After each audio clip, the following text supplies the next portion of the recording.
National Lokdal party जिंदाबाद जिंदाबाद जिंदाबाद। रामपुर चौधरी ओम प्रकाश चौटाला जिंदाबाद जिंदाबाद जिंदाबाद। हरियाणा शेरा भाया भैया सिंह चौटाला जिंदाबाद जिंदाबाद जिंदाबाद। किसान मजदूर के मिर्शा भाया भैया सिंह चौटाला जिंदाबाद जिंदाबाद जिंदाबाद। बहुत ही आदर और सम्मान के योग इंडियन नेशनल लोकदल पार्टी के प्रदेश के अध्यक्ष चौधरी नफे सिंह राठी जी, इंडियन नेशनल लोकदल पार्टी के राष्ट्रीय सचिव पूर्व मेरे विधायक डॉक्टर सीताराम जी, पार्टी के प्रदेश के महासचिव डॉक्टर रामकुमार सैनी जी, पूर्व मेरे मंत्री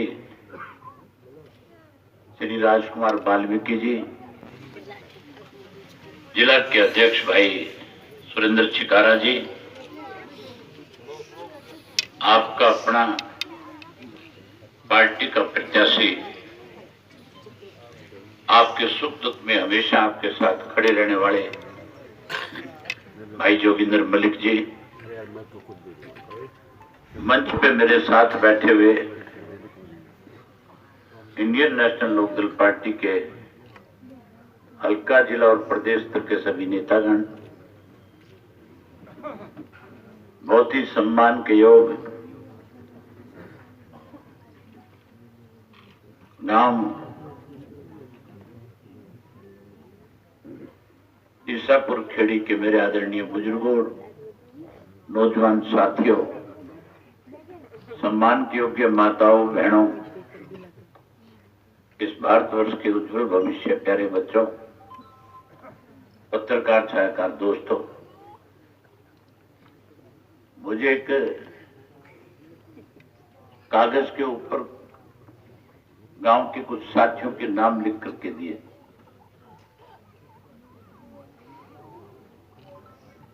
मैं अगर केवल इतने ही नाम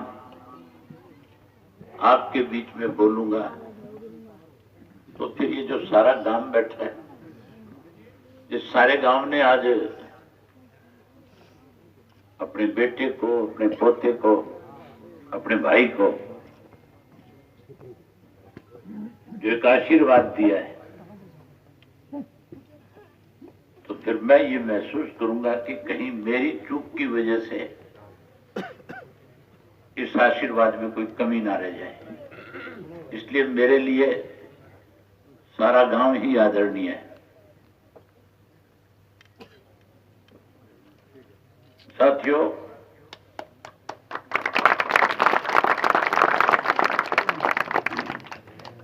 तीन तारीख को उपचुनाव हो रहा है और 3 तारीख का ये जो उपचुनाव है, ये कोई केवल एक विधानसभा का सदस्य बनाने का चुनाव नहीं, इस उपचुनाव का बहुत बड़ा महत्व है। मेरे से पहले नफे सिंह राठी जी ने बताया था कि इसके अंदर की कांग्रेस, इसके अंदर की भारतीय जनता पार्टी की सरकार ने इस लॉकडाउन की आड़ के अंदर 3 अध्यादेश लाने का काम किया था।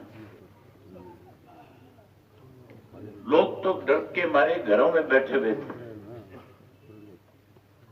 लोगों के बीच में सरकार ने भय पैदा कर दिया था कि कोरोना एक ऐसी बीमारी है, अगर हम अपने घर से बाहर निकलेंगे,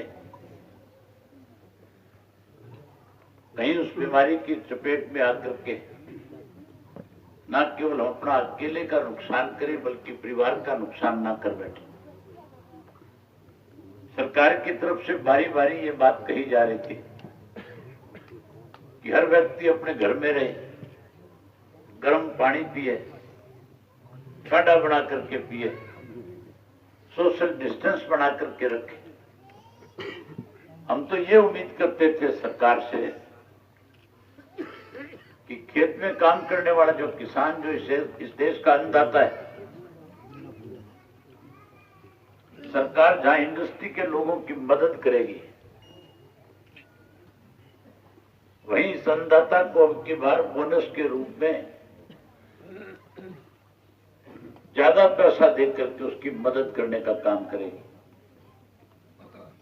जब ये लॉकडाउन लगा हुआ था उन दिनों में हमारे प्रदेश के मुख्यमंत्री ने एक राजनीतिक कमेटी बनाई थी।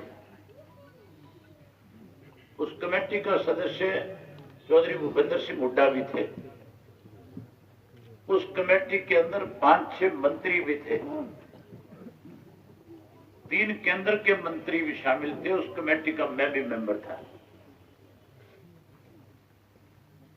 जब कमेटी की पहली मीटिंग हुई हमारी, जब हमने वीडियो कॉन्फ्रेंसिंग करी, उन दिनों किसान की सरसों की फसल पक करके तैयार हुई थी। मैंने मुख्यमंत्री से पूछा था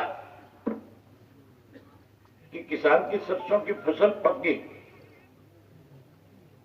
किसान कैसे मंडी में इसको ले जाकर के बेच करके आएगा।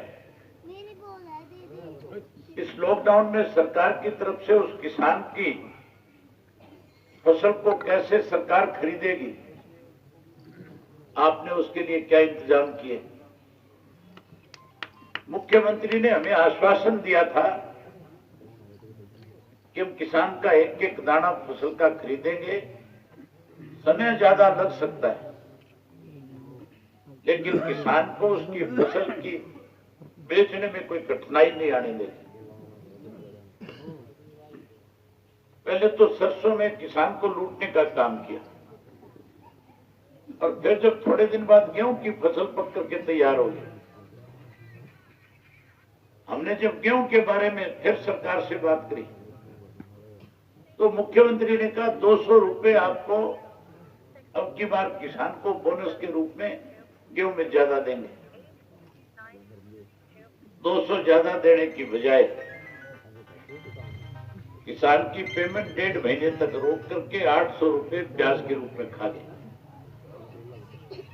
और उसी लॉकडाउन में एक ऐसा कानून, एक ऐसा अध्यादेश तैयार कर लिया कि आने वाले समय में अगर ये काला कानून इसी तरह इस देश में रहा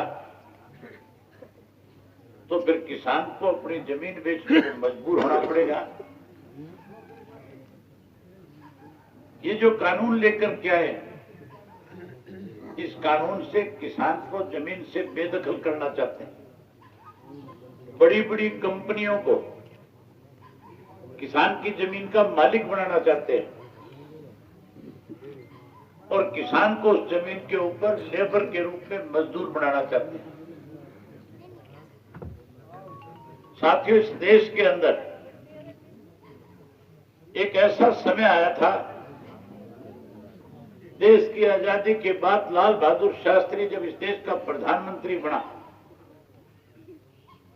उस वक्त हमारे पास अन्न की कमी होती थी। उस वक्त धन का भी संकट आया था। हमारे यहां अन्न जो है, अनाज जो है, या तो ऑस्ट्रेलिया से लेते थे या अमेरिका से आता था। ऑस्ट्रेलिया से गेहूं आई नहीं, गंदम की कमी होगी, गेहूं की कमी होगी। 1962 की लड़ाई थी, उस लड़ाई के अंदर वित्तीय संकट भी आ गया था, धन की भी कमी होगी थी। और देश के प्रधानमंत्री लाल बहादुर शास्त्री ने लोगों से अपील करी कि अगर इस देश को आत्मनिर्भर बनाना चाहते हो, आप चाहते हो कि देश किसी दूसरे मुल्क के गिरवी ना रखा जाए, तो फिर एक दिन का व्रत रखना शुरू करो। माताओं और बहनों से अपील करी थी कि धन की कमी को पूरा किया जाए, इसके लिए आप हमारी मदद करो। हर व्यक्ति ने सोमवार के दिन का व्रत शुरू कर दिया था। माताओं ने, बहनों ने अपने कंगन, अपनी बाड़ी, अपने मंगलसूत्र तक भी सरकार को दे दिए थे, लेकिन इस देश को आत्मनिर्भर बनाने का काम किया था। हमारे देश का प्रधानमंत्री भी कहता है कि आत्मनिर्भर बनो। एक तरफ आत्मनिर्भर बनाने की बात करता है और दूसरी तरफ हमारी रोजी रोटी छीनने के कानून बना रहा है। साथियों, आज इस उपचुनाव की इसलिए ज्यादा महत्व है कि पूरे देश का जो किसान है, आज उसकी निगाहें आपके ऊपर टिकी हुई है। आज पूरे देश का किसान आपके इस उपचुनाव के नतीजे का इंतजार कर रहा है। ये बड़ौदा विधानसभा क्षेत्र ऐसा विधानसभा क्षेत्र है जिसमें 100 के 100% लोग जो है खेती पर निर्भर करते हैं। यहां कोई ऐसा कारखाना नहीं है जिसकी वजह से किसी आदमी को रोजगार मिला है। यहां कोई ऐसे इंस्टीट्यूट नहीं है, यहां पे कोई और ऐसा धंधा नहीं है जिसकी वजह से आदमी को कहीं कोई रोजगार मिले। यहां तो हर व्यक्ति खेती करता है या कोई खेत में जाकर के मजदूरी करता है, अपने बच्चों का पेट पालने का काम करता है। इसलिए लोगों की आपके ऊपर निगाह है कि इस भारतीय जनता पार्टी के इस काले कानून के, ये काला कानून वापस हो, इसके लिए वो देख रहे हैं कि बड़ौदा का जो किसान है, बड़ौदा का जो खेती करने वाला व्यक्ति है, बड़ौदा में खेती के साथ मजदूरी करने वाला जो व्यक्ति है,